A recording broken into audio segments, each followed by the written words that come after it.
Hey guys ಅಸ್ಸಲಾಂ ವಲೈಕುಂ ನಮಸ್ತೆ. ನಾನು ಎಲ್ಲರ ಪ್ರೀತಿಯ ಸೈಜ್ ಜಬಿ ಮಾತಾಡ್ತಾ ಇದ್ದೀನಿ ನವಾಜ್ ಪ್ರಕೃತಿ ಚಿಕಿತ್ಸಾಲಯದಿಂದ. ಇವತ್ತು ನಮ್ಮ ಚಿಕಿತ್ಸಾಲಯಗೆ ಮೇಡಮ್ ಬಂದವರೆ. ಬನ್ನಿ ಮೇಡಮ್ಗೆ ಏನಾಗಿದೆ ಕೇಳೋಣ. ಅವ್ರಿಗೆ ಯಾವಾಗಿಂದ ನೋವು ಇದೆ ಅದನ್ನು ಕೇಳೋಣ. हाँ मैडम नमस्ते. हाँ क्या होता है मैडम आपको? पेट दर्द कर रहा है. एडी में दर्द आता है. कब से आता है मैडम एडी में दर्द? 2-3 महीना हो गया. हाँ अच्छा 2-3 महीना से आता है. दवाई कुछ खाए थे? नहीं खाए. क्या भी नहीं खाए. सवेरे ज्यादा रहता है दर्द? हाँ सुबह.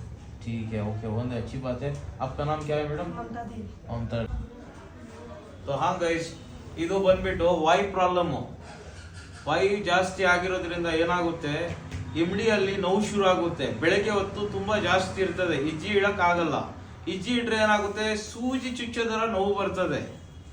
ಕೆಲವು ಟೈಮ್ ಏನಾಗುತ್ತೆ, ಅದು ಬೆಳಗ್ಗೆ ಹೊತ್ತು ಜಾಸ್ತಿ ಆಗುತ್ತೆ, ಮತ್ತೆ ಸ್ವಲ್ಪ 5 ನಿಮಿಷ ನಡೆದ ಮೇಲೆ ನೋವು ಈಗ ಇರಲ್ಲ, ಹಂಗಾಗ್ಬಿಡ್ತದೆ.